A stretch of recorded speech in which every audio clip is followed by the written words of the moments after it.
ada 5 poin khusus untuk atau 5 tema khusus sebagai bentuk devosi kepada Bunda Maria di masa tobat 40 hari ini. Begitu, Mbak Ita. Jadi itu ada 5. Baik, para devosan yang terkasih, acara sekarang kita lanjutkan dengan mengikuti pengajaran iman dengan tema Keteladanan Bunda Maria Jalan Memaknai Masa Prapaskah yang akan dibawakan oleh Romo Habel Jadera. Romo Habel Jadera adalah seorang imam diosesan Keuskupan Bogor dan menjabat dalam Dewan Presbiterat Keuskupan Bogor, serta sebagai formatur Seminari Tinggi Santo Petrus dan Paulus di Bandung. Dengan moderator Mbak Ita Sembiring. Mbak Ita, kami persilakan. Terima kasih Mbak Anti. Dan sekali lagi selamat malam semuanya, Romo, Frater, Suster, Bruder, dan para devosan yang terkasih. Akhirnya tiba juga kita di hari ke-9 ya. Terima kasih untuk terus bersama, untuk berdoa bersama-sama dan berdevosi kepada Bunda Maria. Bersama kita malam ini sudah hadir Romo Habel Jadera. Tadi Mbak Anti sudah sampaikan sedikit saja siapa Romo Habel ini, yang sebagai formator Seminari Tinggi Santo Petrus Paulus Keuskupan Bogor, dan banyak menghabiskan waktunya di Italia ya Romo ya. Ya, jadi ya bisa sedikit-sedikit kita sapa sebentar supaya Romo bernostalgia lagi. Buonasera Padre. Oh, buonasera. Tutto bene? Tutto bene.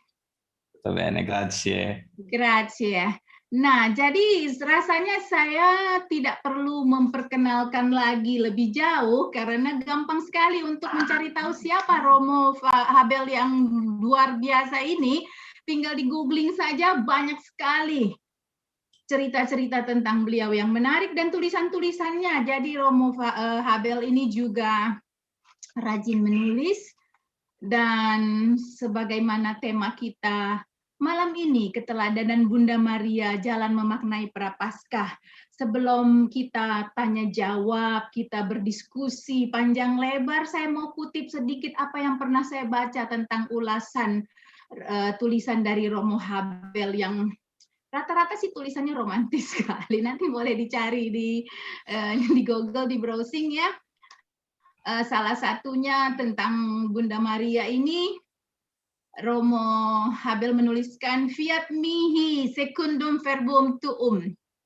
Ya, jadi Maria yang sungguh setia menerima sabda Allah dan melahirkan Yesus, seperti itu ya Romo. Jadi kita akan melihat keteladanan Bunda Maria dalam menjalani dan memaknai masa Prapaskah ini. Nah, sekedar mengingatkan saja Romo, kita semuanya juga sudah melakukannya dari sejak Rabu Abu yang lalu, tapi sedikit saja kita ulas kembali masa Prapaskah atau masa tobat ini, sekaligus ciri-cirinya, apa sih yang membuat masa ini berbeda dengan masa-masa sebelumnya, gitu Romo. Silakan Mo. Baik, terima kasih Mbak Ita. Jadi memang menarik sekali bahwa Mbak Ita mengawali dengan mempertanyakan kembali, apa sih itu masa Prapaskah atau masa tobat? Memang itu lebih dikenal dengan yang disebut sebagai masa 40 hari. Kalau dalam bahasa Latin disebut quadragesima atau bahasa Itali quaresima. Nah, itu adalah masa 40 hari persiapan bagi umat beriman menyambut Paskah atau kebangkitan Tuhan. Maka masa ini diawali dengan hari Rabu Abu dan diakhiri pada hari Kamis Suci sebelum misa perjamuan Tuhan. Jadi Kamis pagi itu ya, malam itu sudah masuk Triduum Pasquale. Lalu ciri-ciri masa ini apa sih? Ciri-ciri ini sebenarnya telah dikutip dalam dokumen gereja yang disebut dengan Sacrosanctum Concilium nomor 109. Di situ menekankan terutama mengenangkan atau menyiapkan baptis dan membina pertobatan. Jadi ada sebenarnya ada dua karakter atau ciri khas dari masa 40 hari ini, yaitu menyiapkan baptis dan juga membina pertobatan. Maka secara intensif masa ini mengajak umat beriman untuk mendengarkan sabda Allah dan berdoa. Jadi mendengarkan sabda Allah, berdoa. Dan dengan demikian, dengan mendengarkan sabda Tuhan dan berdoa itu, kita diajak untuk siap merayakan misteri Paskah. Maka masa 40 hari ini dapat dikatakan sebagai masa pertobatan, masa rekonsiliasi antara sesama manusia, antara manusia dengan Tuhan. Tentunya dengan, kalau kita ingat yang ditekankan dalam Injil Matius 6, 1 ayat 1 sampai 6, kemudian 16 sampai 18, yaitu dengan apa? Dengan doa, dengan pantang puasa, dan juga karya amalnya. Jadi itu sebenarnya ciri khasnya ya, ciri khas.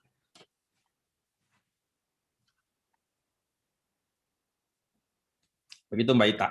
Ya, jadi sebetulnya hari-hari juga sebagai umat Katolik yang beriman, kita kan selalu berdoa, kita juga mendengarkan sabda Allah, tapi di masa Prapaskah ini mungkin intensitasnya lebih meningkat gitu ya, Mo ya. Dan juga sesuai dengan tema kita, keteladanan Bunda Maria. Nah, Bunda Maria ini kan sebetulnya sosok yang tersembunyi dan tidak dikenal orang sebelum diminta oleh Tuhan untuk menjadi ibu Tuhan, gitu ya. Dan Bunda Maria ini tidak pernah memamerkan dirinya bahwa dia adalah sosok yang suci murni. Jadi kalau mengutip beberapa kalimat-kalimat, mudah-mudahan nggak salah ya, Mo, karena saya juga ini pengetahuannya kan dangkal-dangkal keruh gitu ya. Tapi itulah gunanya kita berdiskusi di sini gitu. Nah, jadi kan bahwa Bunda Maria itu selalu menyimpan perkara di dalam hatinya seperti itu. Nah, untuk itu kita ingin tahu nih dari ulasannya Romo, apa peran Bunda Maria di masa Taubat 40 hari ini, sementara kita juga berdevosi tidak hanya di 40 hari ini, di hari-hari yang sebelum-sebelumnya, kapan saja kita selalu sangat mencintai Bunda Maria. Nah, khususnya di masa 40 hari ini, perannya yang lebih menonjol lagi apa ya, Mo? Baik, jadi Mbak Ita memang betul bahwa kehadiran Bunda Maria di masa pertobatan ini memang tidak dimention secara khusus dan tidak kita temukan dalam banyak tulisan. Namun pada kesempatan ini saya ingin mengajak kita untuk melihat beberapa hal yang di situ menekankan pentingnya peran Bunda Maria di masa pertobatan ini. Bagaimana Bunda Maria hadir bersama-sama dengan Tuhan kita Yesus Kristus yang mengalami sengsara, wafat, dan juga kebangkitan itu sendiri. Yang pertama, memang ada banyak teks kitab suci yang menekankan itu. Kalau sebenarnya saya ingin mengatakan di sini bahwa di masa minggu pertama masa tobat kemarin, hari Selasa, kalau kita semua membaca bacaan-bacaan yang diambil situ, memang sudah ditekankan di situ ya, Yesaya 55 ayat 11. Jadi di situ dikatakan bahwa apa yang disampaikan oleh Tuhan itu akan kembali lagi kepadanya.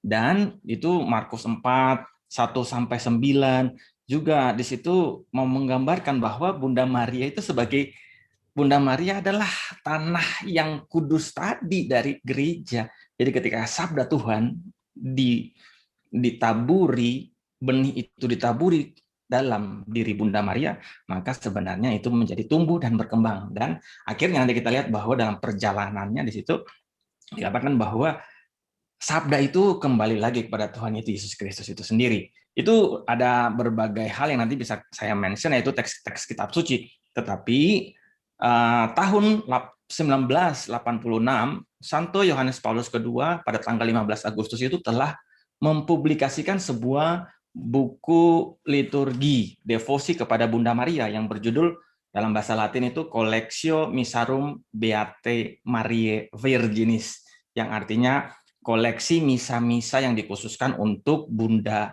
Maria. Nah, dalam buku itu sudah ditetapkan ada 46 misa votif, misa yang khusus, misa devosi khusus kepada Bunda Maria.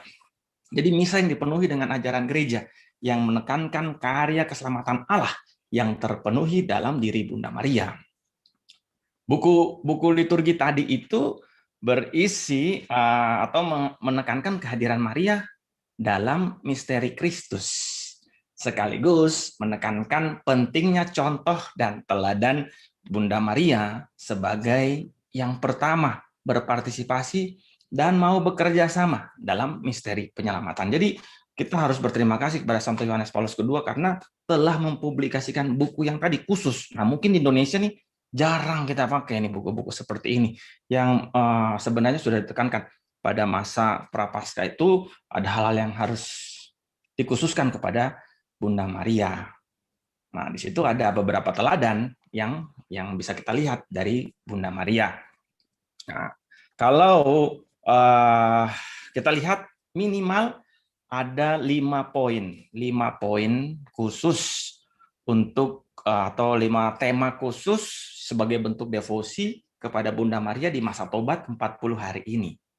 Begitu, Mbak Ita. Jadi itu ada 5 tema khusus yang bisa kita gunakan sebagai devosi kepada Bunda Maria, khususnya melalui perayaan liturgi di masa tobat 40 hari ini. Yang pertama ialah bahwa Santa Maria itu adalah murid Tuhan. Santa Maria adalah murid Tuhan. Di sini dikatakan bahwa Bunda Maria bahkan menjadi murid pertama yang secara sempurna mendengarkan dan melakukan sabda Tuhan. Bahkan dicatat dalam Marialis Cultus nomor 35 itu ya, she is worthy of imitation because she was the first and the most perfect of Christ's disciples. Jadi memang Bunda Maria itu diakui dan diyakini sebagai murid pertama yang paling sempurna. Udah, yang paling sempurna. Santa Maria adalah murid Tuhan yang paling sempurna yang pertama. Memang kita lihat bahwa karakter murid Kristus kan sudah jelas dalam kitab suci ditekankan. Apa sih karakter untuk menjadi murid Kristus itu? Yang pertama, mereka yang mendengarkan firman-Nya, Lukas 11 ayat 28, dan juga berusaha untuk menaatinya, Lukas 8 ayat 15. Itu semua terjadi dalam diri Bunda Maria. Mereka yang menyangkal diri dan mengikuti jejaknya, Matius 16 ayat 24, dan juga berusaha tetap setia dekat salibnya, Yohanes 19 ayat 26. Nah, ini yang paling menarik, bahwa tetap setia di dekat salibnya. Jadi memang ada karakter-karakter yang ada dalam diri Bunda Maria sebagai murid yang pertama, murid Kristus dan murid yang sempurna.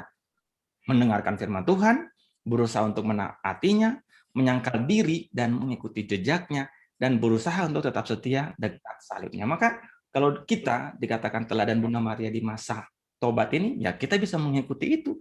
Belajarlah untuk menjadi seperti murid Kristus, seperti Bunda Maria. Nggak harus sempurna, tapi minimal kita mau untuk menjadi murid Kristus, untuk mendengarkan firman Tuhan, berusaha menaati, mengikuti jejaknya, dan juga tetap setia di dekat salibnya. Lalu tema yang kedua dan ketiga sebenarnya sama, cuma dipakai untuk 2 minggu sekaligus, yaitu Maria yang setia, berdiri di dekat salib Yesus, Yohanes 19, 25, 26, 27. Jadi kita lihat bahwa Bunda Maria yang kudus itu berdiri dekat salib putranya. Itu bersedih namun berani. Bunda Maria yang sampai pada kaki salib itu sedih sekaligus berani. Mengambil bagian sebagai yang tadi bekerja sama, kolaborator, lalu bekerja sama dengan Tuhan dalam karya keselamatan. Bunda Maria menjadi kooperator penebusan. Jadi bekerja sama bersama Kristus. Jadi ya menjadi teman rekan kerja Allah dalam karya penebusan.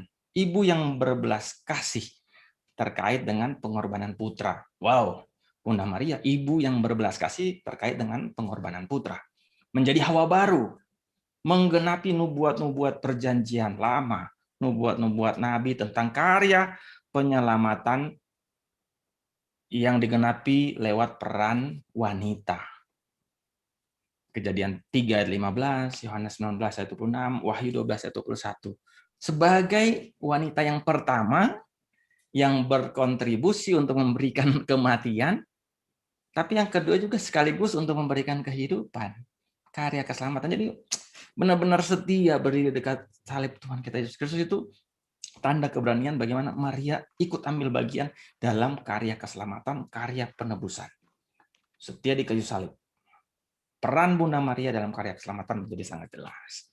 Maka kita pun bisa mengikuti itu. Kalau Bunda Maria di masa tobat ini teladannya apa ya? Salah satunya itu, yaitu setia berdiri dekat salib. berani tidak hanya untuk senang-senang, tetapi juga untuk salib tadi, pengorbanan. Lalu keyakinan Bunda Maria itu sendiri ya. Ingat bahwa kata-kata Yesus disalib panjang, tapi saya singkatnya, Ibu, inilah anakmu. Atau juga berkata kepada muridnya, inilah ibumu, Yohanes 16, 26-27. Itu sepanjang sampai saat ini diimani oleh gereja secara khusus, bahwa Yesus itu mempercayakan murid-muridnya kepada Bunda Maria sebagai anak, dan kepada murid-muridnya menyerahkan ibunya. Jadi di sini dikatakan bahwa gereja mengimani bahwa Yesus sungguh percaya kepada Bunda Maria, yakin akan iman Bunda Maria, maka bahkan menyerahkan murid-muridnya kepada dia dan menyerahkan dia kepada murid-muridnya. Dalam hal tertentu, gereja juga bersuka cita karena Maria diterima dalam gereja itu sendiri. Itu digambarkan secara teologis seperti itu. Maka ada ikatan kasih abadi antara kita manusia dan Bunda Maria, atau Bunda Maria dengan para rasul. Jadi ada ikatan di situ. Karena Yesus yang percaya akan iman Bunda Maria tadi. Lalu apalagi yang bisa kita pelajari dari Bunda Maria dalam buku tadi, buku Misa Votif itu, yang tema yang kelima adalah Perawan Maria, Bunda Rekonsiliasi. Ini yang menarik juga, bahwa gereja telah meyakini peran Bunda Maria dalam rekonsiliasi dengan Allah. Abad-abad pertama misalnya, para bapak gereja mengimani bahwa rahim Santa Perawan Maria itu, Ibu Tuhan itu adalah tempat lahirnya kedamaian. Baru rahimnya adalah tempat lahirnya kedamaian. Damai antara siapa? Antara Allah dan manusia. Di abad-abad pertengahan, para bapak gereja juga, para teolog juga telah mengatakan bahwa Maria dikenal sebagai jalan rekonsiliasi, Bunda Rekonsiliasi. Dengan apa? Dengan melahirkan penyelamat, itu yang dikatakan oleh Anselmus dari Canterbury, seperti itu. Jadi Bunda Maria memang adalah jalan rekonsiliasi. Maka ketika kita mau di masa tobat ini melakukan namanya rekonsiliasi, memperbaiki diri dengan Tuhan dan juga dengan sesama, ya udah, jalannya adalah Bunda Maria. Ngapain kita pusing-pusing lagi? Salah satu caranya adalah berdevosi kepada Bunda Maria. Nah, itu secara liturgis yang ditawarkan. Dan memang seperti tadi dikatakan bahwa jarang sekali ada dalam tulisan-tulisan, maka di situ kita bisa pelajari.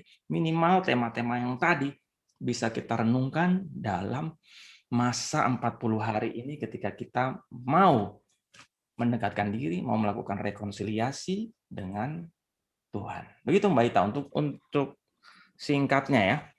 Ya, singkat dan sesungguhnya terlihat simpel. Mungkin tanpa sadar hari-hari kita sudah melakukan ini semua, hanya kedalamannya nih yang harus dipertanyakan ya Romo ya.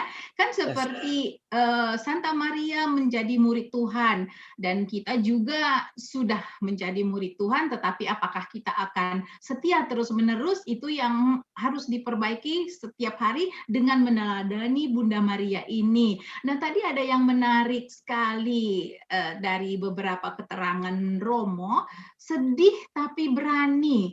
Di mana-mana kita itu kalau sedih ketakutan gitu kan ya. Jadi lebih besar rasa ketakutannya ketika kesedihan itu datang, dan di situ kita mulai goyah nih, mulai bertanya-tanya, apakah kita masih setia berdiri di dekat salib Yesus atau mau berdiri di tempat lain. Nah, untuk mengelola hati seperti itu, apalagi yang harus kita lakukan, karena kan ya oke, kita tahu kita berdevosi, kadang-kadang saat-saat goyah itu yang harus kita benahi dan kita kembali kemana gitu, Mo.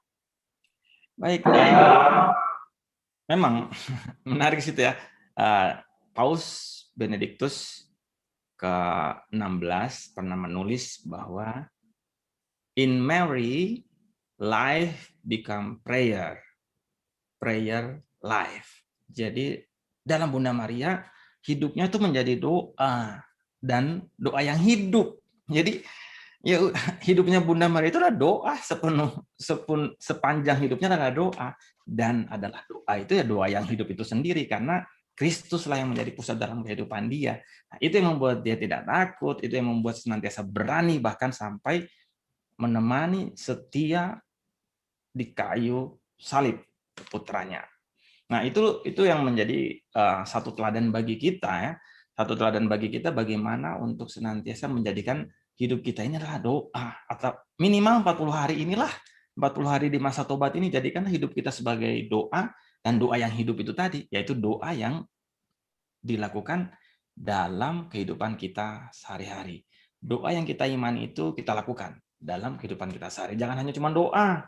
Sudah kita berdoa, Tuhan kasih jawaban, tapi kita nggak melakukan, percuma. Doa itu nggak akan hidup. Nah, Bunda Maria tadi, Bunda Maria adalah hidup yang menjadi doa, dan doa yang hidup. Karena dia doakan, dia imani, tapi dia juga lakukan. Itu yang namanya murid Kristus yang sejati tadi, Mbak Ita. Iya, Jadi memang kita belajar dari situ ya. Iya, saya seneng banget Romo bilang ya minimal 40 hari ini aja ya gitu. Ya minimal. Iya, minimal 40 hari ini, dan mudah-mudahan dalam 40 hari ini kita terbiasa dan merasakan kenikmatannya, betapa ketika kita setia pada Tuhan sebagai muridnya, sama seperti keyakinan Bunda Maria, lalu setia berdiri di dekat salibnya, otomatis kan di hari ke-41 itu kan udah kebawa ya, Mo. Jadi 41, 42, 43 dan seterusnya gitu. Jadi memang teladan Bunda Maria ini kalau kita lihat dari dan bacaan-bacaan yang Romo bagikan itu kan simple, hanya saja kembali lagi apakah kita berkenan melakukannya seperti itu, karena kaitannya juga dengan puasa yang saat ini kita jalanin, untuk melakukannya di mana nggak perlu pamer-pamer juga, seperti itu. Mungkin itu salah satu juga teladan Bunda Maria yang bisa kita ikutin ya, Mo ya, di mana Bunda Maria itu kan selalu dalam perjalanan hidupnya mengabdi kepada Tuhan. Bunda Maria ingin hanya Tuhan yang tahu gitu, bukan orang-orang di sekitarnya. Sesederhana itu boleh kan, Mo? Boleh juga, itu kan tadi kan yang dari Lukas 2 ayat 51 atau 1 ayat 29 itu kan, bahwa Maria menyimpan segala sesuatunya dalam hatinya itu loh. Dia menyimpan segala sesuatu dalam hatinya. Itulah yang harus ya kita ungkapkan. Sekarang kan kita udah nggak bisa lagi menyimpan segala sesuatu, boro-boro menyimpan segala sesuatu, semuanya diposting di media sosial gitu. Itu dia. Karena kita belajar dari Bunda Maria gitu kan. Iya, isi kepala kita yang belum diungkapkan pun sudah ada di sosial media ya, Mo. Yes. Bahkan yang belum terungkapkan seperti itu. Nah, tetapi juga ketika kita menyimpan segala sesuatu di dalam hati, jangan juga sampai terjebak saat misalnya kamu berpantang nggak?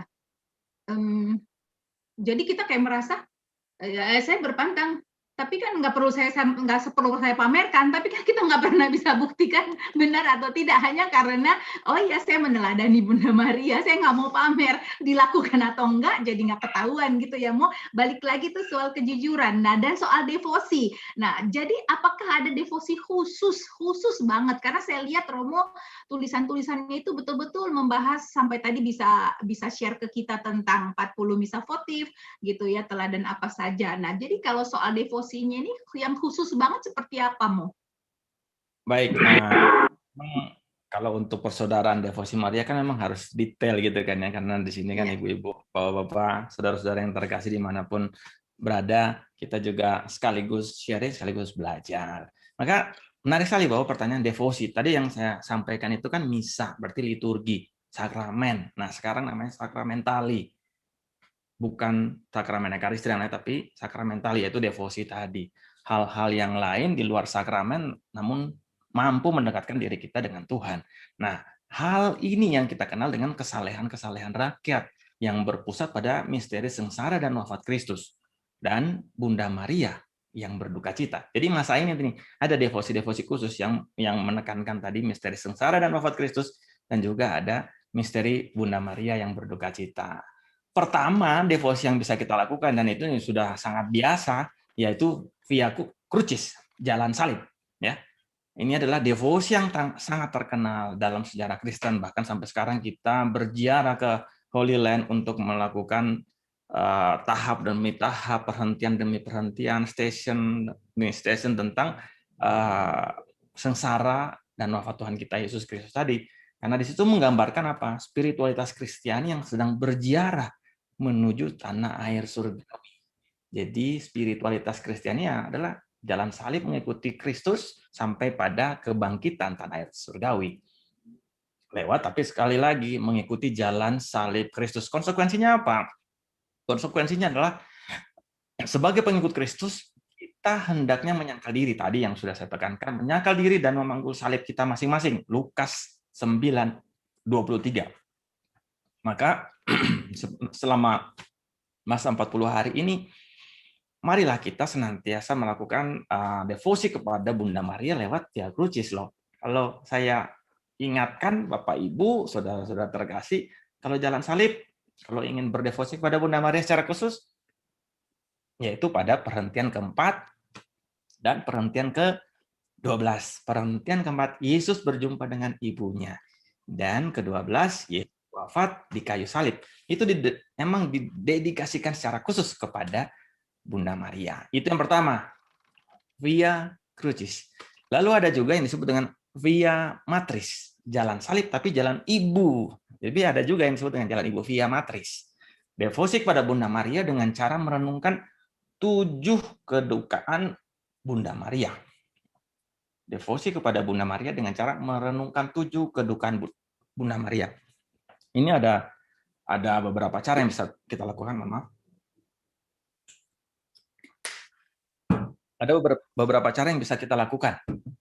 Ada, yaitu biasanya orang berdoa Bapa Kami, kemudian Salam Maria 7 kali, dan lain-lain, atau merenungkan saja 7 kedukaan Bunda Maria. Apa saja sih 7 kedukaan Bunda Maria itu bisa kita lihat tuh buat Simeon dalam Lukas 2:34-35, atau juga pengungsian ke Mesir, Matius 2 ayat 13.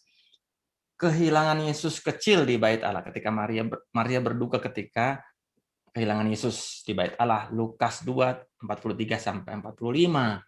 Atau yang keempat, Maria bertemu Yesus saat berjalan menuju Bukit Golgota, itu yang dalam jalan salib.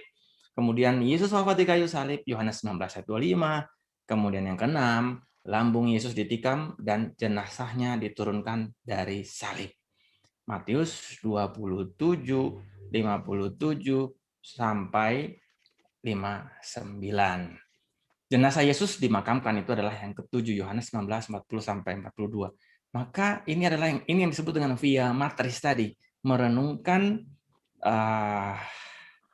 7 kedukaan Bunda Maria. Jadi kita sungguh-sungguh merenungkan itu, merenungkan bagaimana kita belajar dari Bunda Maria sebagai seorang ibu penyelamat, namun mengalami duka cita yang begitu mendalam. Namun dia tetap tegar dan tetap kuat, bahkan tetap setia di kayu salib. Nah, ini adalah Via Matris. Lalu juga kalau zaman dulu, sekarang kita bisa lihat juga tuh salah satu devosi terkenal itu adalah lewat nyanyian. Nah, lewat nyanyian itu ya, Stabat Mater. Stabat Mater Dolorosa. Nah, seperti itu ya. Itu biasa kalau jalan salib kita lihat puji syukur 639. Nah, Bapak Ibu kalau misalnya nggak punya waktu sama sekali, nyanyikan aja lagu itu secara khusyuk. Menurut saya itu juga oke. Itu juga oke.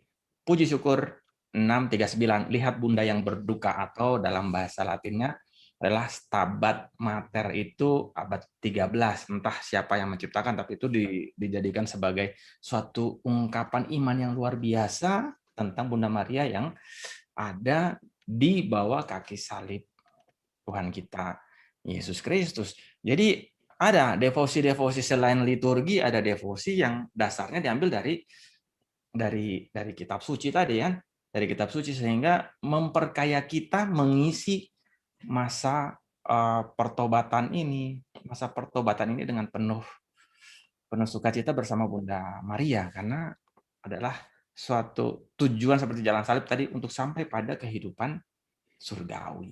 Ya, ini salah beberapa hal devosi yang bisa kita lakukan. Silahkan dipraktekkan di rumah. Gitu ya, Mbak Ita. Wow, hari ini lengkap sekali ya, Mo. Jadi kayak apa ya? Kayak kena tabok nih malam, Romo. Selama ini ikut jalan salib aja ya sebagai sebuah ritual, tapi ternyata dalam meneladani Bunda Maria, bahkan ada perhentian-perhentian tertentu, perhentian keempat dan ke-12 itu juga saat kita berdevosi kepada Bunda Maria, dan juga 7 duka cita ya, Mo ya. 7 kedukaan Bunda Maria. Jadi banyak hal-hal baru.